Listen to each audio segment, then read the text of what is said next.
अगर आप एक लीगल प्रोफेशन में हैं या यूपीएससी जैसे एग्जाम्स की तैयारी कर रहे हैं तो रिट्स और उसके टाइप्स जैसे टर्म्स आपके सामने जरूर आए ही होंगे, है ना। दरअसल रिट क्या होता है? रिट बेसिकली एक लीगल टर्म है। अगर हम इसको सरफेस लेवल से समझे तो रिट एक गवर्नमेंट ऑर्डर होता है या गवर्नमेंट इंस्ट्रक्शन होता है, बट इनके मायने थोड़े से डिफरेंट होते हैं।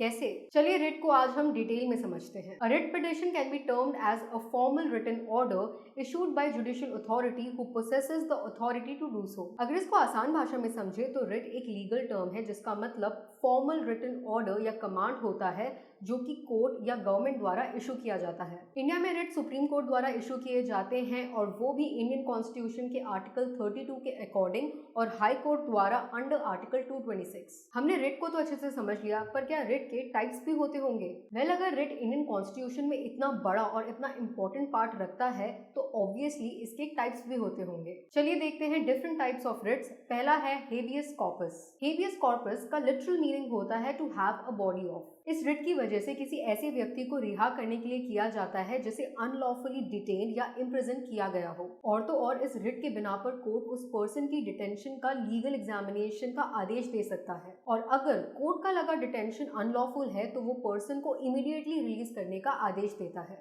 तो अनलॉफुल डिटेंशन कौन से हो सकते हैं? नंबर 1, डिटेंशन प्रोसीजर के अकॉर्डिंग नहीं किया गया हो, जैसे कि अरेस्टेड पर्सन को 24 घंटे के अंदर मजिस्ट्रेट के सामने प्रेजेंट ना किया गया हो। नंबर 2, किसी इंसान को बिना किसी वायलेशन ऑफ लॉ के भी अरेस्ट कर लिया गया हो। नंबर 3, अरेस्ट लॉ के अकॉर्डिंग अनकॉन्स्टिट्यूशनल हो। दूसरा है मैंडेमस। मैंडेमस का मीनिंग होता है we command. The writ of mandamus issue किया जाता है ताकि पब्लिक अथॉरिटीज को ज्यूरिसडिक्शन के अंदर रखा जा सके while exercising public functions। ये रिट कोर्ट द्वारा इशू किया जाता है ऑन पब्लिक अथॉरिटी ताकि वो अपनी लीगल ड्यूटीज निभा सके जो किसी वजह से परफॉर्म नहीं की जा रही थी। कोर्ट इस रिट को public official, public corporation, tribunal, inferior court और गवर्नमेंट के अगेंस्ट इशू कर सकता है, एक्सेप्ट प्राइवेट इंडिविजुअल और बॉडी, द प्रेसिडेंट और गवर्नर ऑफ स्टेट्स और अगेंस्ट वर्किंग चीफ जस्टिस। तीसरा है प्रोहिबिशन। वैसे तो प्रोहिबिशन का मतलब रोकना होता है, पर यहाँ पर रिट ऑफ प्रोहिबिशन का मतलब थोड़ा सा अलग है। रिट ऑफ प्रोहिबिशन कोर्ट द्वारा तब इशू किया जाता है जब कोई लोअर कोर्ट या tribunal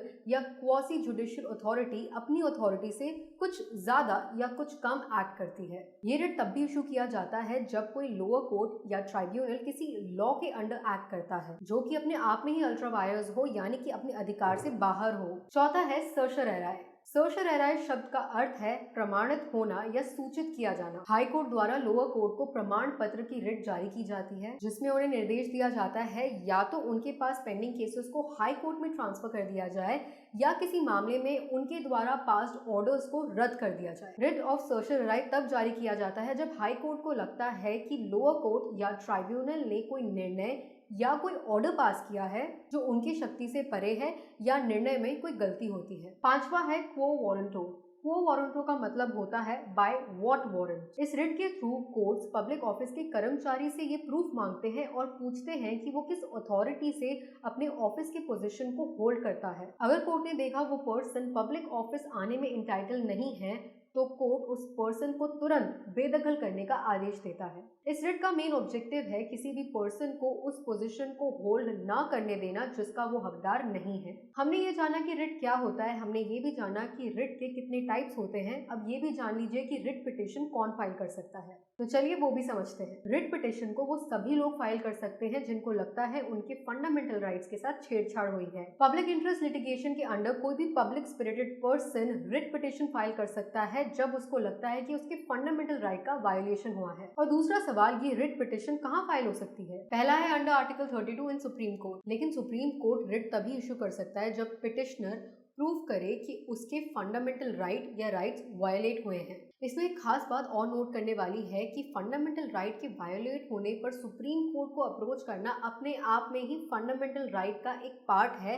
since it is contained in part 3 of our Indian constitution. और दूसरा है under article 226 in high court. ये रिट पिटिशन किसी भी हाई कोर्ट में फाइल की जा सकती है जिसके ज्यूरिसडिक्शन में एक्शन का कारण पार्शली या कंप्लीटली अराइज होता है। और यहाँ ये मायने नहीं रखता कि जिस अथॉरिटी के अगेंस्ट रिट पिटिशन फाइल की जा रही है वो टेरिटरी में है या नहीं। यही नहीं, हाई कोर्ट की writ petition power supreme court से काफी वाइड है। आई होप आपको रिट को लेकर हर कॉन्सेप्ट क्लियर हो गया होगा। This content is taken from Arihant MacBook Indian constitution and polity.